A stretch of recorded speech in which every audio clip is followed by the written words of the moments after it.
ओशो कहते थे, जब एक सामान्य व्यक्ति संभोग करता है तो वो संभोग के उस आनंद को केवल एक क्षण के लिए ही भोग पाता है, जिसके बाद उसके मन में अगले दिन फिर से संभोग के विचार आने लगते हैं, क्योंकि उस समय पुरुष और प्रकृति के मिलने का जो समय था वो केवल एक क्षण का था। वह तृप्त ही नहीं हुआ। तृप्त होने के लिए वह बार बार संभोग करता है और फिर वह कभी उससे मुक्त नहीं हो पाता। पशु पक्षियों के संभोग करने का एक विशेष समय होता है, विशेष ऋतु होती है। वो इस आनंद में उतरते हैं और तृप्त होकर लौटते हैं, और फिर संभोग की वो अगली ऋतु आने तक वह संभोग नहीं करते। पर पृथ्वी पर केवल मनुष्य एक ऐसा प्राणी है जो प्रकृति के नियमों को तोड़ता है, उसके विपरीत बहने का प्रयास करता है। इसी कारण वह संन्यस्त नहीं हो पाता, उस परम तत्व को नहीं जान पाता। अगर कोई व्यक्ति संभोग के उस गहरे आनंद को 3 मिनट तक रोक सके, रिलेशन का वो पल जहां वह केवल अकेला ही बचता है, अर्थात प्रकृति और पुरुष जहां एक हो जाते हैं, जिस पल संभोग के वक्त विचार शून्य की अवस्था होती है, कोई विचार नहीं, कोई ख्याल नहीं, केवल वो खो जाने का पल। अगर कोई व्यक्ति 3 मिनट तक इस पल में टिक सकता है, तब वह 1 हफ्ता या 10 दिन तक सेक्स से तृप्त रह सकता है, अर्थात उसके मन में फिर संभोग के विचार नहीं आएंगे लगभग 1 हफ्ते तक। और अगर वो 7 मिनट तक इस पल में रुक सके तो 3 महीने तक उसकी कल्पना में संभोग के विचार भी नहीं आएंगे। और अगर व्यक्ति 3 घंटों तक अपने आप को यहाँ रोक सके तो आपको आश्चर्य होगा जानकर कि वह जीवन भर के लिए संभोग से मुक्त हो जाएगा। फिर जीवन भर उसके मन में कोई कल्पना भी नहीं उठेगी संभोग करने की।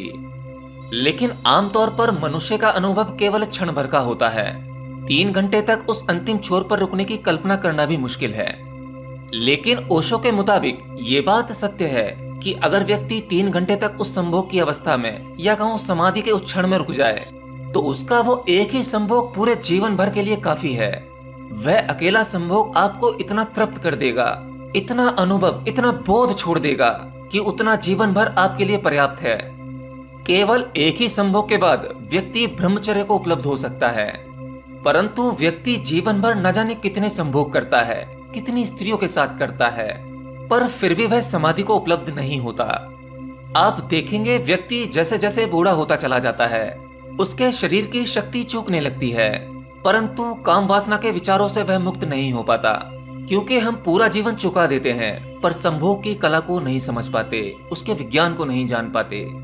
और कमाल की बात यह है, न तो लोग इसके बारे में बात करते हैं, न ही इसे समझाने का प्रयास करते हैं। और जो संभोग को गहरे से जान लेते हैं वो भी सामाजिक बंधनों के कारण इस पर बात नहीं करते। और जो बुद्ध पुरुष इस पर बात करता है, समाज उसका बहिष्कार करना शुरू कर देता है।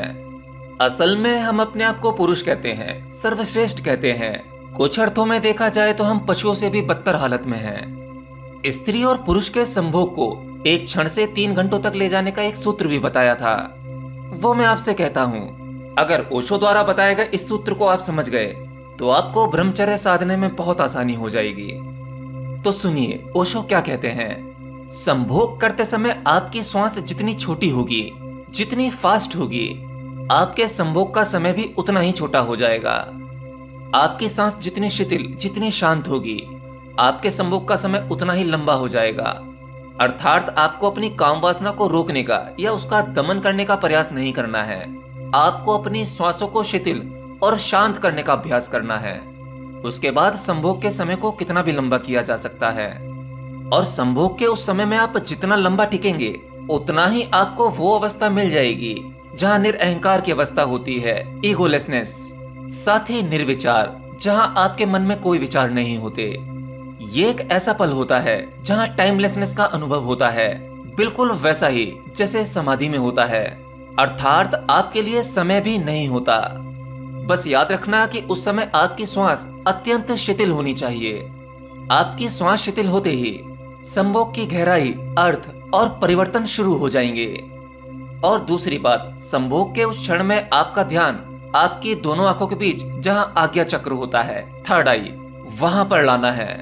अगर संभोग के पलों में आप अपना ध्यान आज्ञा चक्र पर ला पाए तो आपके संभोग की क्वालिटी, गहराई और समय आपके कंट्रोल में होगा।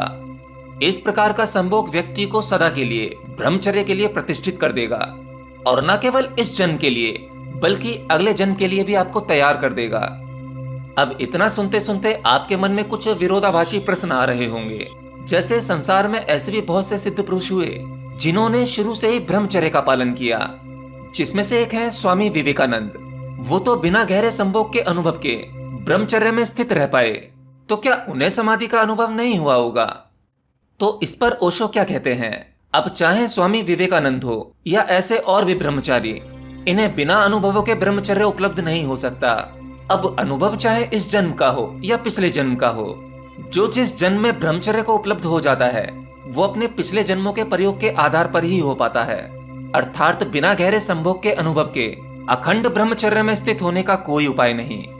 यानी अगर किसी व्यक्ति को पिछले जन्म में गहरे संभोग की अनुभूति हुई हो तो वो इस जन्म में काम वासना से मुक्त पैदा होगा, एक ब्रह्मचारी होगा। अब वो इस जन्म में कितने ही दृश्य क्यों ना देख ले, उसकी कल्पना में भी काम वासना के कोई विचार नहीं आएंगे।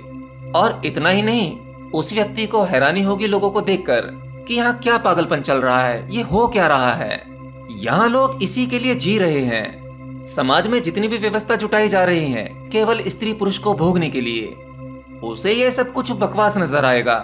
लेकिन अगर आप में से कोई ये सोच रहा है कि बिना संभोग के गहरे अनुभव के आप बाल ब्रह्मचारी हो जाएंगे, तो यह आपकी बहुत बड़ी भूल है। आप ब्रह्मचारी तो नहीं बन पाएंगे, बल्कि संभावना यह है कि कहीं आप पागल ना हो जाएं। जो लोग जबरदस्ती ब्रह्मचर्य को थोपने की कोशिश करते हैं, बार बार संकल्प लेते हैं, हट करते हैं, काम वासना को दबाते हैं, उसका दमन करते हैं, वो लोग दिमागी रूप से विक्षिप्त हो जाते हैं। यानी ब्रह्मचर्य कभी थोपा नहीं जाता, वो तो आपके अनुभवों का फल है, और वो अनुभव आपके संभोग का ही अनुभव है। अगर वो अनुभव एक बार आपको हो जाए जहां संभोग में समाधि का अनुभव होता है, तो अनंत जीवन की यात्रा के लिए आप सेक्स से मुक्त हो जाते हैं। तो संभोग में प्राकृतिक रूप से उतरने के लिए ओशो ने जो मूल बातें बताई: 1. संभोग के समय श्वास शिथिल होनी चाहिए, इतनी शिथिल कि मानो जैसे श्वास चल ही नहीं रही हो।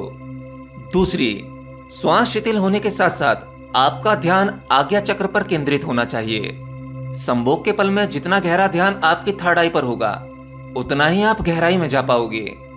संभोग से समाधि या संभोग से ब्रह्मचर्य पर ओशो द्वारा बताया गया ये सूत्र आपको बहुत ही आसान लग रहा होगा, पर ट्रस्ट मी, ये इतना सरल नहीं है। आप जब इस प्रयोग को करेंगे तभी आप जान पाएंगे। असल में ओशो कहते हैं कि मनुष्य के मन में संभोग का आकर्षण नहीं है, मनुष्य के मन में समाधि का आकर्षण है। और अगर एक बार उसकी झलक मिल जाए, एक बार समाधि का उस अनुभव को जी ले, तो मनुष्य यह जान पाता है कि वो व्यर्थ ही पूरा जीवन संभोग के पीछे भाग रहा था। असल में वो संभोग था ही नहीं, वो संभोग के पार की अवस्था थी, जिसके ना मिलने के कारण हम सदैव ही प्यासे बने रहते हैं। तो बस आज के इस वीडियो में इतना ही। अगर आपको वीडियो अच्छा लगा हो तो वीडियो को लाइक जरूर करें, वीडियो को ज्यादा से ज्यादा शेयर करें, और अगर चैनल पर पहली बार आए हैं तो हमारे चैनल को सब्सक्राइब भी कर सकते हैं, क्योंकि यहीं पर आपको वैल्यूएबल नॉलेज मिलती है। मिलता हूं अगले वीडियो में किसी नई जानकारी के साथ, तब तक के लिए जय श्री कृष्ण।